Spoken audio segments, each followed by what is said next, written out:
प्रिय दर्शकों नमस्कार। एक बार फिर से उपस्थित हूं आप सबके सामने शनिवार के कार्यक्रम में विश्लेषण जन्म कुंडली का। इस कार्यक्रम के अंतर्गत सुबह वाले कार्यक्रम के दूसरे हिस्से के साथ शुरू करते हैं आज का कार्यक्रम। कहीं नहीं जाना है, बिल्कुल बन के रहिएगा। इनकी कुंडली के लग्न चार्ट का विश्लेषण मैंने सुबह के कार्यक्रम में किया था।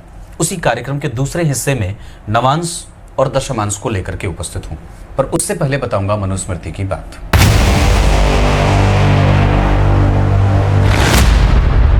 भगवान मनु ने धर्मार्थ आचरण में प्रमुख बातों को बताया है। शीलवान होना, शील का मतलब होता है न तो राग है न तो द्वेष है, न तो आप किसी में चिपके हुए हैं और न तो किसी से द्वेष कर रहे हैं। समतुल्यता का भाव, तो ये पहला हो गया शीलवान हो जाना। अपने पितरों के निमित्त दान पुण्य और उनका प्रणाम उनको करना, उनको प्रणाम करना, अपने पितरों के निमित्त दान करना, उनके प्रति श्रद्धा रखना, देवताओं में विश्वास, धर्म में विश्वास, पुनर्जन्म में विश्वास, सत्कार में विश्वास रखना, आतिथ्य सत्कार में विश्वास करना, वेदोक्त और वेद शास्त्र के आधार पर जीवन जीना, किसी को कष्ट न देना, किसी भी प्रकार से हिंसा में अपनी वृत्ति न रखना, किसी के प्रति भी कोई दुर्भावना का भाव न रखना, ये सब सनातन धर्म के मूल हैं। तीर्थ क्षेत्र को बचा के रखना, तीर्थ क्षेत्र को कैसे उसको श्रेष्ठ बना करके रखना है, उसकी महिमा कैसे बरकरार रहेगी, ये सनातन धर्म के अंतर्गत उसके सिद्धांत में आता है। नदियों की सुरक्षा, वृक्ष लता गुल्म मोहर जितने भी हैं, अस्थावर जंगम उद्भिज स्वेदज जरायुज अंडज जितने हैं, सबके बारे में विचार करना है ना। ये सारी चीजें हमारे सनातन के मूल में आती हैं, जिसे सिद्धांत कहा जाता है कि इस सिद्धांत के आधार पर ही आपको जीवन जीना है।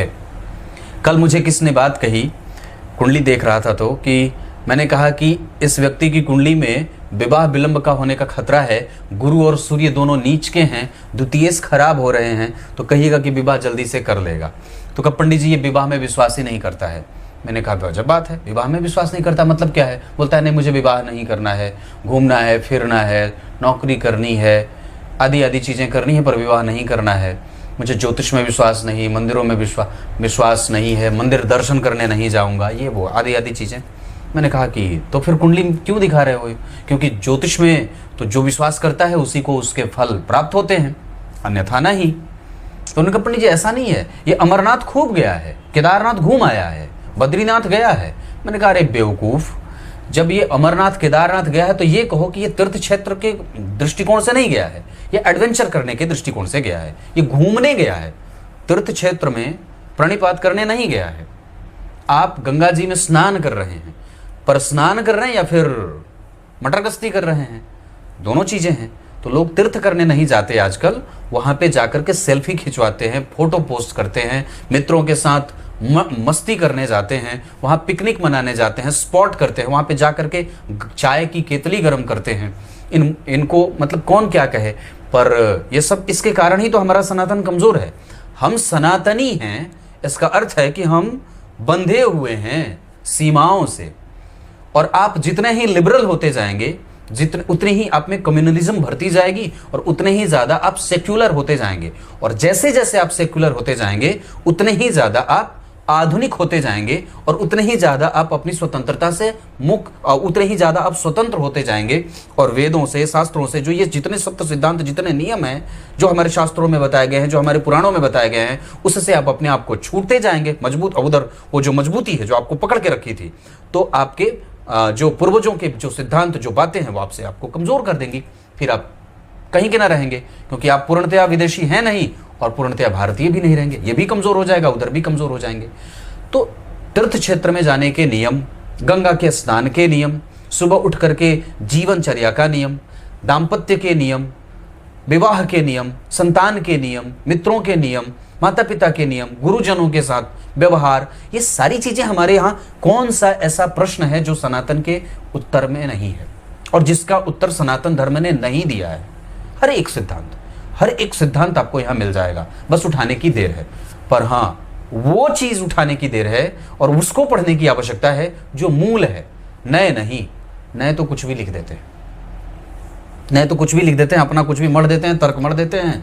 आपको सामान्यतः उदाहरण बताऊं, नए लेखक की वही पुस्तिका जो रामचरितमानस पे आधारित है 1200 में बिक रही है, और मूल ग्रंथ जो रामचरितमानस है या रामायण है वो आपको गीता प्रेस में 150 से 200 में मिल जाती है। तो लोगों को चाहिए कुछ नया, और उस नया के चक्कर में अपनी लुटिया डुबो लेते हैं, कुछ भी उठ करके पढ़ लेते हैं। तुलसीदास की लिखी किताब नहीं पढ़ेंगे, ग्रंथ नहीं पढ़ेंगे जिसे जो प्रमाणित है, और क्या पढ़ेंगे? फालतू की बकवास। तो ये बात है। अब आइए मैं विषय पे लेके आता हूं। ये मनुस्मृति की बात थी जिसको मैंने इतना बढ़ा दिया। यहां ये कुंभ लग्न की कुंडली बनती है। नवमांश कुंडली में आपकी कुंडली का लग्नेश कौन है और आपके लग्नेश से उसकी मित्रता कैसी है। दाम्पत्य के लिए मैंने ये बात बताई है नवांश कुंडली के लिए कि अगर जातक की कुंडली के नवांश के लग्नेश, ध्यान से समझिएगा, जातक की कुंडली के नवांश के लग्नेश जातिका की कुंडली के नवांश के लग्नेश के परम मित्र हो जाए तो दाम्पत्य अच्छा बीतते देखा जाता है।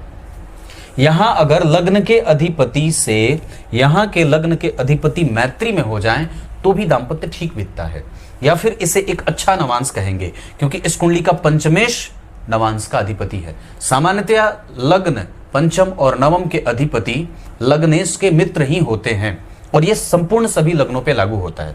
सामान्यतया नहीं, यही होता है। पर 8वें, 6वें और 12वें भाव के अधिपति परस्पर लग्नेश के शत्रु या फिर थोड़े कमजोर संबंधों में देखे जाते हैं। आप जब यहां देखेंगे तो आपकी कुंडली का लग्नेश कौन बना नवांश में? पंचम भाव का अधिपति। लग्न में 2 परम मित्र बन बैठ गए जो इस भाव के अधिपति हैं सूर्य, उसने उसको देख लिया। गुरु की दृष्टि पंचम भाव पे जिसमें चंद्रमा बैठे थे तो रोग से मुक्ति देंगे। जो इस कुंडली के लिए लाभ के अधिपति हैं वो लग्न में बैठ गए और शुक्र ने चंद्रमा को देख लिया। ये दाम्पत्य बहुत अच्छा, दाम्पत्य का सुख, पुत्र का सुख, मतलब बहुत अच्छा है। इसे आप कभी भी कमजोर कुंडली नहीं कह सकते। 2 परम मित्र का लग्न में बैठना, लग्नेश का जन्म कुंडली में 6वें भाव में शत्रुग्रही होना, थोड़ी बहुत कमजोरी और आरंभ में थोड़ी बहुत मशक्कत, थोड़ी बहुत आर्थिक परेशानी, कुछ न कुछ विषम परिस्थितियों का निर्माण जीवन के आरंभ में होता है। बाद में चल करके वो चीजें बिल्कुल ठीक हो जाती हैं। आप जब देखेंगे तो गुरु केंद्र में नवमांश कुंडली में पंचम भाव को और नवम भाव को और सप्तम भाव को देख रहे हैं तो कमजोरी नहीं है। यहां भी पत्नी कारोबारी और कारोबार करने वाली, नौकरी करने वाली, नौकरी पेशा वाली और बहुत ही शुद्ध मानसिकता की होती हैं और बहुत ही चरित्र से युक्त होती हैं। उनका चरित्र कभी खराब नहीं होता और इस कुंडली का दाम्पत्य बिल्कुल ही सटीक और श्रेष्ठ बन रहा है। दशमांश कुंडली में लग्न के अधिपति का चतुर्थ में आकर के दशम को देखना, यहां भी बहुत अच्छी बात है। राहु वृश्चिक के जिसके अधिपति शुक्र मंगल जन्म कुंडली में लग्न को देख रहे हैं। यहाँ पे भाग्य भाव का अधिपति अष्टम में था, यहाँ भाग्य भाव का अधिपति केंद्र में, यहाँ भाग्य भाव का अधिपति शुक्र लाभ में बैठ करके पंचम को देख रहा था। पत्नी के आने के बाद व्यक्ति का दाम्पत्य और भी ज्यादा श्रेष्ठ होता है, मतलब उसका जीवन, दाम्पत्य जीवन। यहाँ पे मंगल की राशि बनी, वो जन्म कुंडली में 8वें भाव में बैठे और 7वीं दृष्टि के बाद 8वीं दृष्टि से इस भाव को देख रहे हैं। शुक्र और चंद्रमा का संबंध बहुत अच्छा, गुरु और सूर्य का संबंध बहुत अच्छा। पत्नी धार्मिक है और अनुभवी है और सबसे अच्छी बात है कि वो सत्य बोलने वाली है, उनका चरित्र बिल्कुल ही ठीक है। दशमांश कुंडली में सूर्य नीच के हैं और मंगल और गुरु केंद्र में हैं। धन भाव के अधिपति द्वितीय या सप्तम भाव में अगर बैठे हों तो व्यक्ति स्वयं का रोजगार भी करते हुए देखा जाता है। गुरु का प्रभाव सूर्य पे, गुरु का प्रभाव यहां भी है, गुरु का प्रभाव यहां भी है, ये प्रभाव गड़बड़ नहीं है। दशमांश कुंडली में अगर गुरु केंद्र में है, मंगल केंद्र में है तो कुंडली को संभाल लेंगे। लग्न के अधिपति गुरु बनते हैं जो केंद्र में है। राशि के अधिपति बनते हैं शनि जो जन्म कुंडली में कहां बैठे, उस भाव के अधिपति होकर के देख रहे हैं। शनि और गुरु का संबंध तृतीय एकादशवें का है। व्यक्ति अपने कर्म से लाभ कमाएगा और निश्चित रूप से अपने कर्म को लेकर के शुद्ध रहेगा। आप जब नवांश कुंडली के बाद दशमांश कुंडली को समझते हैं तो आपको याद रखना होगा कि धन भाव के अधिपति जन्म कुंडली में सप्तम भाव में बैठे हैं कन्या राशि के। ऐसी अवस्था कई बार व्यक्ति को हर एक काम आरंभ में थोड़ी मशक्कत देगा और खास करके अभी तो राहु की दशा है, इस वजह से और भी ज्यादा। अभी तो आप विलंब में भी हैं, परेशानी में भी हैं, नुकसान का योग भी बन रहा है, पर ये चीजें ठीक होंगी 2023 के 5वें महीने से, जो अब तुरंत अभी 28 मई से गोचर के हिसाब से राशि यहां बनती है धनु की और अभी गुरु गोचर कर रहे हैं मेष राशि से। राहु के गोचर के बाद जैसे राहु हटेंगे तो गुरु का प्रभाव संपूर्णतः आपके चंद्रमा को बहुत अच्छा रखेगा। केंद्र से 7वें भाव में जाना, इस कुंडली में गुरु जो है वो कन्या राशि के बैठे हैं और अपने भाव से 8वें जा रहे हैं, तो प्रमुखतः आपको अपने पेट से संबंधित समस्या को ध्यान में रखना चाहिए। पेट से संबंधित अगर कोई बीमारी हो, वात पित्त कफ आपकी कुंडली में थोड़ा कमजोर हो सकता है। वैसे आयु बहुत अच्छी है क्योंकि शुक्र और शनि दोनों देख रहे हैं। आयु भाव के अधिपति के साथ ही शनि लग्न को देख रहे हैं। यहाँ पे मंगल अष्टम में बैठे हैं, जो पत्नी की कुंडली में 10वें भाव के अधिपति होकर के बैठे हैं। लग्न बहुत अच्छा बना, इसमें तो कोई चर्चा वाली बात ही नहीं है। मतलब यहाँ पे गुरु का प्रभाव यहाँ मंगल का अष्टम में बैठना, 10वें भाव का अधिपति होकर के शुक्र और चंद्रमा का एक दूसरे को देखना, दाम्पत्य सुंदर और बच्चे भी सुंदर होते हैं। लग्न के अधिपति का यहां बैठना, शत्रुग्रही होकर के मंगल का संबंध और गुरु का संबंध 10वें भाव से बन जाए तो व्यक्ति की कन्विंसिंग कैपेसिटी और व्यापार करने की क्षमता, ये तुला लग्न की कुंडली है। आरंभ में नौकरी भी करेगी तो बाद में व्यवसाय की तरफ दिमाग खींच जाता है। तुला लग्न की कुंडली के लिए शनि योग कारक होते हैं। बुध इस कुंडली में राजयोग कारक ग्रह के रूप में उपस्थित होते हैं। इस कुंडली के लिए मारक मंगल होते हैं। गुरु इस कुंडली के लिए पापी ग्रह के रूप में विराजमान होते हैं। शुक्र इस कुंडली के लिए अष्टमेश होने के साथ लग्नेश होते हैं और बैठे कहाँ हैं? विषम संख्या की राशि में। तो जब लग्न के अधिपति के साथ साथ अष्टम के अधिपति हैं, विषम संख्या की राशि में बैठे हैं, इसका अर्थ होगा कि ये शुक्र आपकी कुंडली में अगर सम संख्या की राशि में बैठे होते तो मूल त्रिकोण राशि का फल ज्यादा करते, लेकिन ये विषम संख्या की राशि में बैठे हैं। इस वजह से ये आपको चिंतन मनन, दिमाग लगाना, एक जगह पे सुई अटक जाए तो आगे ना आए, कई बार घमंडी हो जाए, निर्दयी हो जाए और कई बार छोटा धन लगा करके बड़ा धन कमाना चाहे, लालची हो जाए, ये सारी प्रवृत्ति भी दिखती है। बोल करके चुप हो जाए, कुछ उत्तर ना दे, प्रत्युत्तर ना दे, ये सारी चीजें जो आती हैं वो इसी से आती हैं।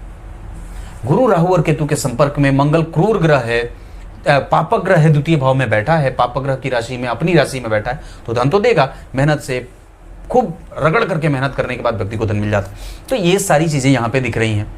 अब जब विचार करेंगे तो साम्य देखिए, लग्न का अधिपति कन्या मेष राशि में और यहाँ पे वो शुक्र बैठे हैं कहाँ? धनु राशि में। विचार करके देखिए तो अपने भाव से 5 घर या 9 घर आगे ग्रह गया है, इस वजह से दाम्पत्य ठीक रहेगा। ये बहुत सिद्धांत की बात है। यहाँ पे शुक्र मेष राशि में थे और नवांश में आकर के वो धनु राशि में चले गए। अपने भाव से 5 घर आगे बैठे हैं, 9 घर आगे बैठे हैं तो ठीक होंगे, लेकिन इस भाव का अधिपति लग्न में बैठा है, इस वजह से भी लाभ का योग बनेगा। तो आर्थिक रूप से ये कुंडली आपको मजबूती देगी, पर हाँ वैचारिक रूप से और नैतिकता के मामले में ये कुंडली थोड़ी कमजोर सिद्ध हो सकती है। आपसे ज्यादा स्वभावगत आपकी पत्नी अच्छी है, बोल दिया। अब कुछ बातें और बता देता हूं। शुक्रवार का दिन इस कुंडली के लिए बहुत अच्छा रहेगा। शनिवार का दिन बहुत अच्छा रहेगा। उत्तर दिशा बहुत अच्छी रहेगी। अंक 5 बहुत अच्छा रहेगा। नक्षत्र अश्विनी, अनुराधा, उत्तरा फाल्गुनी, उत्तराषाढ़ा, रेवती, मृगशीरा, पुनर्वसु, रोहिणी, ये सब नक्षत्र अच्छे रहेंगे। हस्त अच्छा रहे, पुष्य अच्छा रहे, ये सब नक्षत्र अच्छे रहेंगे। दिन मैंने बताया शुक्रवार और शनिवार। कोई भी कृत्य करना हो आपको विष्णु सहस्त्र नाम का पाठ अवश्य सुनना चाहिए। राम रक्षा स्तोत्र अवश्य पढ़ना चाहिए। गीता जी के प्रत्येक दिन 1 अध्याय का पाठ और कम से कम 11वें अध्याय का पाठ और 5वें अध्याय का पाठ अवश्य करना चाहिए। एकादशी को रोटी अवश्य ही खाइए, चावल मत खाइए। दान अवश्य किया करिए। वहाँ आप विदेश में हैं, आपके पास बहुत पैसा भी अगर हो, थोड़ा बहुत पैसा अगर बढ़िया हो तो वहाँ से किसी गौशाला में अवश्य ही दान दिया करिए। कहीं भी पता करिए, कहीं पे भी आपको किसी गौशाला में, किसी वेद विद्यालय में धर्मार्थ धन खर्च अवश्य करना चाहिए, क्योंकि दान और इस भाव का अधिपति अष्टम में है, गुरु से दृष्ट है। ये करेंगे तो आपके धर्म की गति होगी। बस इतनी सी बात है।